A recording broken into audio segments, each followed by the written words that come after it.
कोकणातून अर्थातच मोठी बातमी आहे, कारण पुणे ड्रंक अँड ड्राईव्ह प्रकरणातल्या अल्पवयीन आरोपीला हायकोर्टाने जामीन मंजूर केलाय। बाल सुधारगृहातून आरोपीची तातडीने सुटका करण्याचे आदेश हायकोर्टाने दिलेले आहेत। एकदा जामीन मिळाल्यानंतर आरोपीला पुन्हा ताब्यात घेणं हे बेकायदेशीर असल्याची टिप्पणी करत मुंबई हायकोर्टाने पुणे पोलिसांना झटका दिला।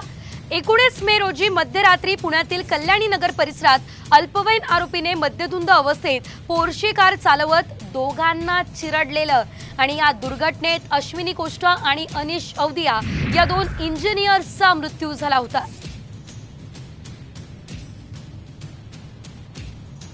20 मे 2024 जी ऑर्डर होती, ज्याच्यात ह्या चाइल्ड इन कॉन्फ्लिक्ट लॉला परत कस्टडीमध्ये घेण्यात आलं होतं, हे इलिगल ऑर्डर आहे।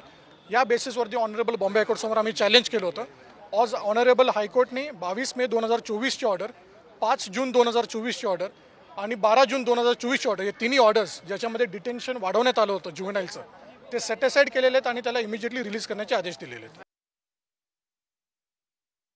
खरं तर ह्याच्या पहिला तपास अधिकारी जो होता त्याला एकतर फौजदारी गुन्हा दाखल करायला पण होता आणि त्याला जेलला टाकायला पण होता, पण ह्यातली कुठलीही प्रक्रिया पोलिसांनी पूर्ण केली।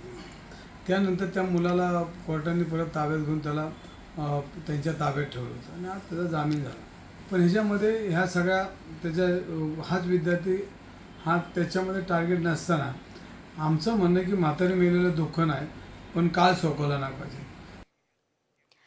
तर पुण्यातील या अल्पवयीन आरोपीचं ड्रंक अँड ड्राईव्ह प्रकरण हे नेमकं काय, आपण ते देखील सविस्तर बघूयात। 19 मे रोजी रात्री पुण्यात भरधाव पोर्शे कारने दोघांना चिरडलं। या दुर्घटनेत 2 बाईकस्वार इंजिनियर्सचा मृत्यू झाला।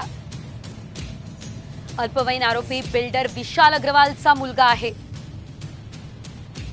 14 तासांनंतर आरोपीला बाल हक्क न्यायालयाकडून सशर्त जामीन मंजूर झाला। पोलिसांच्या चौकशीत आरोपीने दारूच्या नशेत कार चालवल्याचं निष्पन्न झालं। पुणे पोलिसांची बाल न्यायालयाविरोधात सत्र न्यायालयात धाव बघायला मिळाली।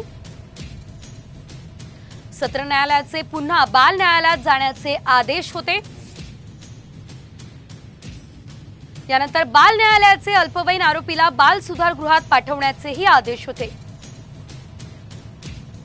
तर हायकोर्टाचे अल्पवयीन आरोपीला बाल सुधारगृहातून तातडीने सोडण्याचे आदेश होते।